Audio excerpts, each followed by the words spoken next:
மார்கழி மாதத்தை தேவர் மாதம் என்று குறிப்பிடுவர். அதாவது எல்லா தேவர்களும் ஒன்று சேர்ந்து இறைவனை வழிபடும் மாதமாகும். இறைவனை வழிபடுவதற்காக இம்மாதம் ஒதுக்கப்பட்டதால் தேவர் மாதம் என்று கூறுவர். இம்மாதத்தில் எவ்வித மங்கள நிகழ்ச்சிகளும் நடத்தப்படுவது இல்லை.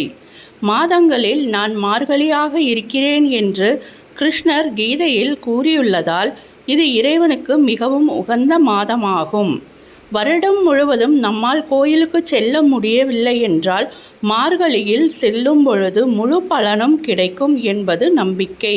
அதிகாலையில் எழுந்து வாசலில் சாணம் தெளித்து பச்சரிசி மாவில் கோலம் இட்டு விளக்கேற்றுவது மகாலட்சுமியின் அருளை பெற்றுத்தரும்.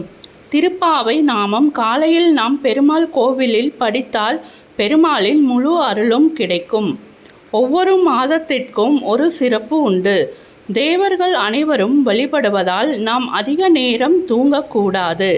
பிரம்ம முகூர்த்த நேரத்தில், அதாவது அதிகாலை 4:30 மணி முதல் 6 மணிக்குள் எழுந்து நீராடி பூஜை செய்வது சிறப்பு. சகல பயங்களையும் பாவங்களையும் போக்கும் மிருத்யுஞ்சய ஹோமம் செய்ய ஏற்ற மாதமாகும்.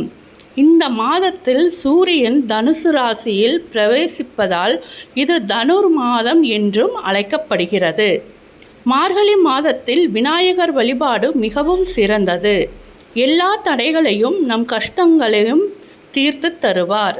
சாணத்தில் பிள்ளையார் பிடித்து வைத்து பூசணி பூ வைத்து வழிபடுவது மிகவும் சிறந்தது.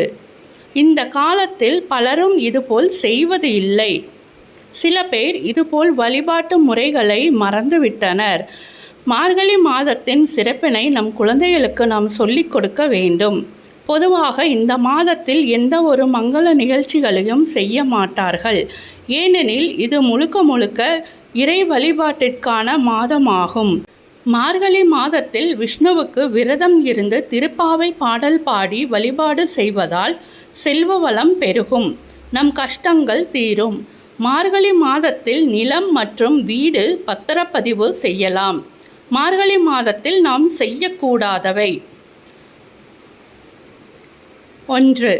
முதல் நாள் இரவே வாசலில் கோலம் போடுவதை தவிர்க்க வேண்டும். 2. இந்த மாதம் விதை போடக்கூடாது. 3. புதுமனை புகுவிழா, திருமணம், காதுகுத்து ஆகிய விசேஷங்கள் செய்யக்கூடாது. 4. வாடகை வீடு மாறுதல், புதிய வாகனம் வாங்குதல், புதிய வாகனம் ரெஜிஸ்ட்ரேஷன் செய்தல் ஆகியவை, வீட்டிற்கு அட்வான்ஸ் கொடுப்பது ஆகியவை செய்யக்கூடாது. நமக்கு அது தங்காது. 5. அசைவ உணவு உண்ணக்கூடாது. இதுபோல் செய்வதால் நம் துன்பங்கள் நீங்கி வாழ்வில் செல்வ செழிப்போடு வாழலாம். தை மாதம் பிறக்கும் பொழுது புது வாழ்க்கை நமக்கு பிறக்கும். இதுபோல் பல ஆன்மீக தகவல்களை பெற நமது சேனலை சப்ஸ்கிரைப் செய்து கொள்ளுங்கள்.